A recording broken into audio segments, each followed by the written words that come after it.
கூட்டெல்லாம் ஓட்டம் மாறாது, கூட்டெல்லாம் ஓட்டம் மாறாது. உண்மைதாங்க. காசு கொடுத்து கூட்டம் கூட்டினா ஓட்டம் மாறாது. அல்லது பொருளாவோ பிரியாணியோ கொடுத்து கூட்டம் கூட்டினா கூட்டம் ஓட்டு போடாது, ஓட்டாக மாறாது. பட் இந்த கூட்டம் தானா வந்த கூட்டம். இது ரசிகர்கள் கூட்டம், இது ரசிகர்கள் கூட்டம். இதை விட அஜித்துக்கு நிறைய ரசிகர்கள் இருப்பாங்க. எஸ், அப்கோர்ஸ் அஜித் அரசியல் வந்தால் நின்றால் அப்கோர்ஸ் அஜித்தை பார்க்கவும் இதே மாதிரி இதோட எக்ஸ்ட்ரா கூட வருவாங்கன்னு வச்சுக்கோங்க. அந்த ரசிகர்கள்லாம் எப்படி? ரசிகர்னா ஒருத்தர் கவரணும், அதாவது ஒரு அன்பால் கட்டி போட்டுக்கணும், அவருக்கு தான் ரசிகரா இருப்பாங்க. அந்த ரசிகர்களுக்கு ஓட்டு போடுவாங்களா இல்ல பிற கட்சி தலைவர்களுக்கு ஓட்டு போடுவாங்கன்னு நீங்க நல்லா யோசிச்சுக்கணும். அதே மாதிரிதான் இப்ப ஒரு 4 பேர் ரன்னிங் ரேஸ் ஓடுறாங்க, ஒரு 100 பேர் இருக்காங்க. அந்த 100 பேரும் யாராச்சும் செலக்ட் பண்ணி தான் ஆகணுங்கிற பட்சத்துல ஆளுக்கு ஒருத்தவங்க சொல்லுவாங்க, சரி செலக்ட் பண்ணி கட்டாயமா செலக்ட் பண்ணி தான் ஆகணுங்கிற பட்சத்துல இவர் ஜெயிப்பாரு சொல்லுவாங்க. அந்த ரேஸ் முடிஞ்சிச்சு, ஜெயிச்சுட்டாங்க, அதெல்லாம் முடிஞ்சு. அடுத்து இன்னொரு ரேஸ் நடக்குது ஒரு 5 வருஷம் கழிச்சு. அந்த ரேஸ்ல 5ஆவது ஒரு ஆள் கலந்துக்கிறாரு. அது அந்த 100 பேர் இருக்காங்க. அந்த 100 பேரையும் அப்படி சொல்றாங்க, இதுல யாராச்சும் செலக்ட் பண்ணணும் சொல்றாங்க. அப்படி இருக்க பட்சத்துல அந்த 5ஆவது சேர்ந்தாருல, அங்க 100 பேர் இருக்கவங்களுக்கு 80-20 பேர் அந்த 5ஆவது சேர்ந்த ஆளை பிடிச்சிருந்தா அவங்க யாருக்கு சப்போர்ட் பண்ணுவாங்க? யார் ஜெயிக்கணும்னு ஆசைப்படுவாங்க?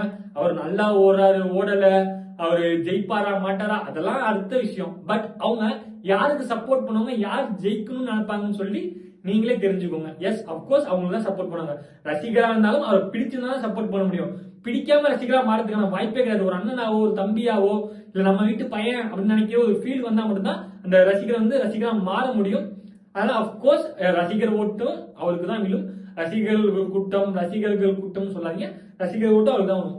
நீங்களே பார்த்துருப்பீங்க, திருச்சியில, அரியலூர்ல அண்ட் பெரம்பலூர்ல 12 மணிக்கு லைவ் பார்த்துட்டு இருக்கேன். 12:20 அப்பதான் சொல்றாங்க, இல்ல கூட்டம் அதிகமா இருக்கு, அந்த காரணத்தால விஜய் வர முடியல, அப்படிங்கறத பிரச்சாரத்தை நிப்பாட்டிக்கலாம், கேன்சல் பண்ணிடலாம் அப்படின்னு சொல்லி சொன்னாங்க.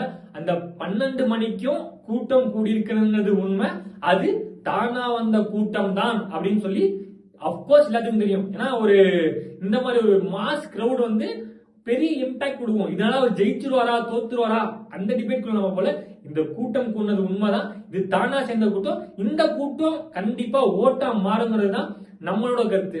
நீங்க என்ன நினைக்கிறீங்கன்னு சொல்லி கமெண்ட் பண்ணுங்க. அது மட்டும் இல்லாம இந்த ரசிகர் கூட்டம் ஓட்டா மாறுமா, இவருக்கு பிரச்சாரம் பண்ண தெரியல, அது பண்ண தெரியல, இது பண்ண தெரியல. எஸ், அப்கோர்ஸ் இப்ப ஸ்டார்டிங் ஸ்டேஜ், அடுத்தடுத்து அப்படிதான் போயிட்டு இருப்பாங்க.